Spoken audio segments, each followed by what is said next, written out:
به خاطر که گاب زدیم گاب هم شیر آدم همان گوشتش خوشمزه بود. بعد گاب از نظر نمک رشد کنه. این خاصیت گاب.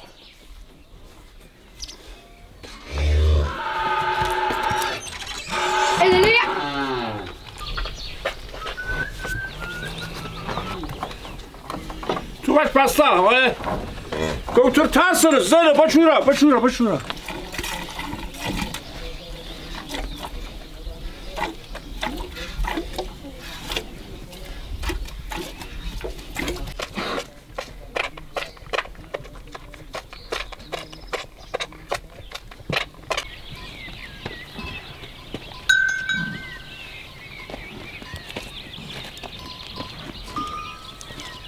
شیری که صبح آوردیم خالی میکنیم توی یه ظرف خالی. الان دیگه زیاد طلبکار نیستم، اینقدر طلبکارم باید اینو بگیرم با اون شیر یه اندازه کنم دوباره بریزم داخل این برکر. اینی ما میگیم برکر است. هر مرسی که ما تحویل میدیم این چوب اینجوری اندازه میزنیم، مثلا این یه دونه است، این یه دونه است، این سه تا چوب زدیم، یعنی سه تا مرس زدیم با اینقدر طلبکاری. پایان کار میگیم چند همینجوری می‌نویسیم دیگه، به جای نوشتن این کارو میکنیم. این صافیه شیره، همونطور که ماشین هم برای خود صافی داره برای بنزین که آشغال وارد کاربرات نشه، این هم صافی داره که آشغال وارد شیر نشه. فعلا تمام شد تا صاحبش بیاد اینجا رو آتیش روشن کنه، شیر رو بپزه تا تبدیل به ماست کنه. این دوشان ماه، این دوشان به توسط موتور برق انجام میشه. نوه دوشان زدن کرش گرفتیم، حالا آب دوغش هست، ما هم با ظرف بگیریم بریزیم تو کیسه بعدم خوش بشه ببریم برای بازار عرضه کنیم به بازار.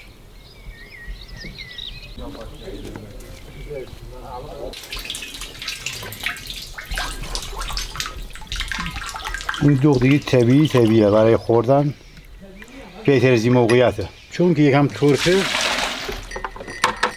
یکم جزئی هم نمک ریزیم داخلش. با خودتونم ببرمه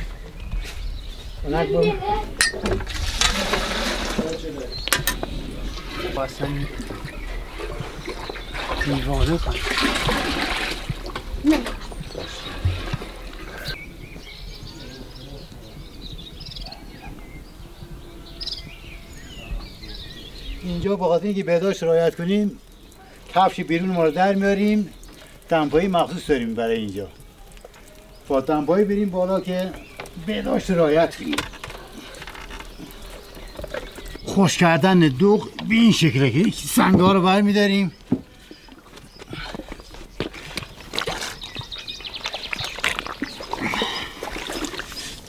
کنار میذاریم، این سنگ‌ها رو همه رو ما میشوریم، همه رو تمیز میکنیم. اینجوری نیست که هر سنگی رو بیاریم اینجا بذاریم رو کیسه دوغ.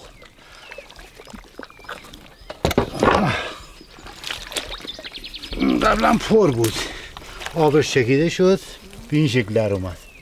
الان میخوام کیسه ها رو یکی یکی باز کنیم، دوباره داخلش آب دوغ بریزیم تا دوباره بازم سنگ بزنیم آبش کاملا چکیده بشه. این سرم باز کنیم اینو ریزیم همینی.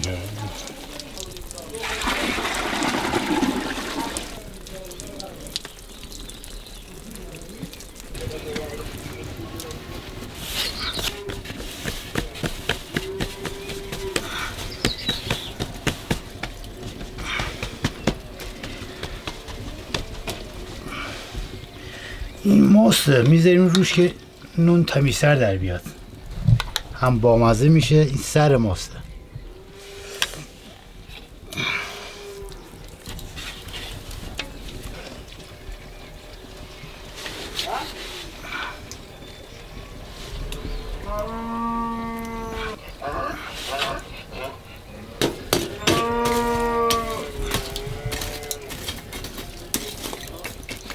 این حلب رو میذاریم این زیر بعد که نون تمیز در بیاد.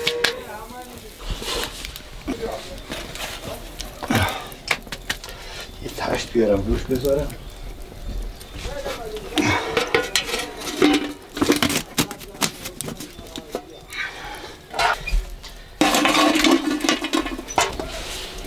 الان 20-25 دقیقه دیگه آماده میشه. این نون فکر کنم دیگه الان آماده شد.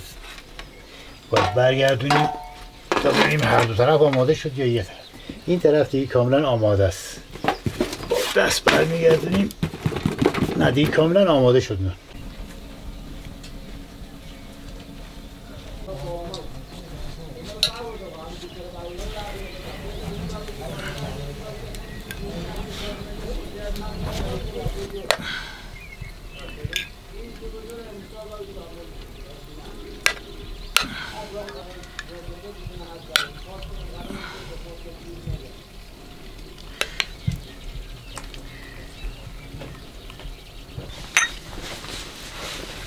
این نون معمولا باید نیم ساعت حداقل بعد از اینکه از آتش بیرون آورد بخوری، چون اون موقع خوشمزه تره، ولی الان ما چون گرسنمونه الان مشغول میشیم میخوریم.